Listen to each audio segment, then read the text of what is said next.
Clip number 371 انشاءاللہ عز و جل اس کلپ میں سورہ اعراف کی آیت نمبر 134 سے 137 تک کی تلاوت، ترجمہ اور تفسیر قرآن صراط الجنان سنیں گے۔ بسم اللہ الرحمن الرحیم، اللہ کے نام سے شروع جو نہایت مہربان رحمت والا ہے۔ وَلَمَّا وَقَعَ عَلَيْهِمُ الرِّجْزُ قَالُوا يَا مُوسَى ادْعُ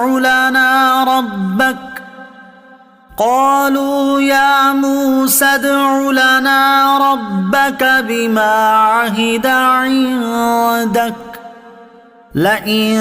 كَشَفْتَ عَنَّا الرِّجْزَ لَنُؤْمِنَنَّ لَكَ وَلَنُرْسِلَنَّ مَعَكَ بَنِي إِسْرَائِيلَ۔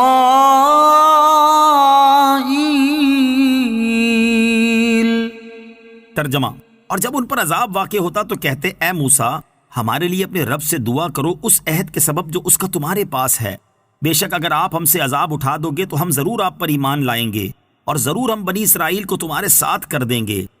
وَلَمَّا وَقَعَ عَلَيْهِمُ الرِّجْزُ،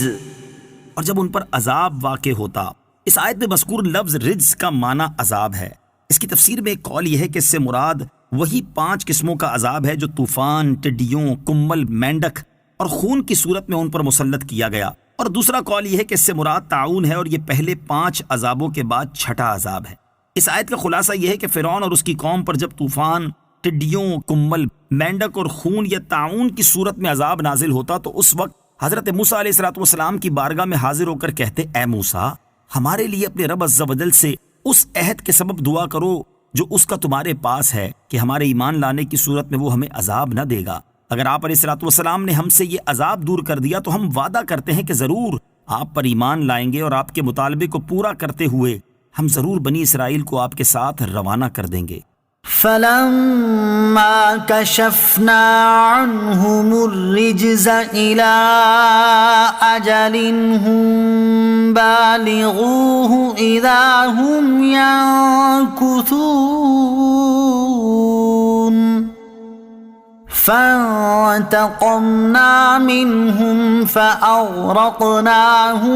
فِي الْيَمِّ بِأَنَّهُمْ كَذَّبُوا بِآيَاتِنَا وَكَانُوا عَنْهَا غَافِلِينَ۔ وَأَوْرَثْنَا الْقَوْمَ الَّذِينَ كَانُوا يُسْتَضْعَفُونَ مَشَارِقَ الْأَرْضِ وَمَغَارِبَهَا الَّتِي بَارَكْنَا فِيهَا وَتَمَّتْ كَلِمَةُ رَبِّكَ الْحُسْنَى عَلَى بَنِي إِسْرَائِيلَ بِمَا صَبَرُوا وَدَمَّرْنَا مَا كَانَ يَصْنَعُ فِرْعَوْنُ وَقَوْمُهُ وَمَا كَانُوا يَعْرِشُونَ۔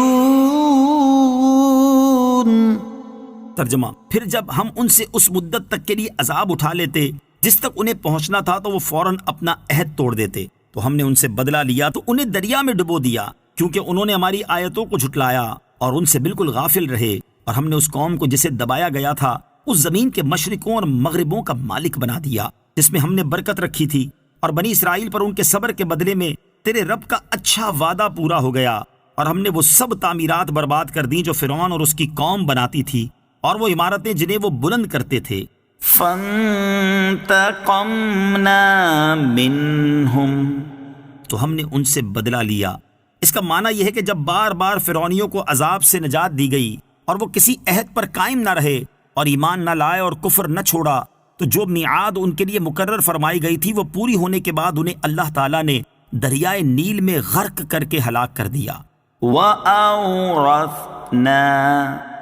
اور ہم نے مالک بنا دیا۔ حضرت موسیٰ علیہ السلام نے بنی اسرائیل کو غیبی خبر دی تھی کہ ان قریب تمہارا رب تمہارے دشمنوں کو ہلاک کر دے گا اور تمہیں زمین میں جانشین بنا دے گا۔ جیسا آپ نے فرمایا تھا ویسا ہی ہوا، چنانچہ اللہ تعالیٰ نے فرعون کو غرق کر کے ہلاک کر دیا۔ اس کا ذکر اوپر والی آیت میں ہے اور اللہ تعالیٰ نے بنی اسرائیل کو پورے مصر و شام کا مالک بنا دیا، اس کا ذکر اس آیت میں ہے۔ اس آیت کا خلاصہ یہ ہے کہ فرعون کے غرق ہو جانے کے بعد اللہ تعالیٰ نے فرعون کے مظالم کا شکار بنی اسرائیل کو سرزمین کے مشرق و مغرب یعنی مصر و شام کا مالک بنا دیا۔ اس سرزمین میں اللہ تعالیٰ نے نہروں، درختوں، پھلوں، کھیتیوں اور پیداوار کی کثرت سے برکت رکھی تھی۔ اس طرح بنی اسرائیل پر ان کے صبر کی وجہ سے اللہ تعالیٰ کا اچھا وعدہ پورا ہو گیا، اور اللہ تعالیٰ نے ان تمام عمارتوں، ایوانوں اور باغوں کو برباد کر دیا جو فرعون اور اس کی قوم نے بنائے تھے۔ اس آیت میں صبر کی فضیلت بھی بیان کی گئی ہے کہ بنی اسرائیل کو ان کے صبر کی وجہ سے عزت، غلبہ، خوشحالی اور حکمرانی نصیب ہوئی۔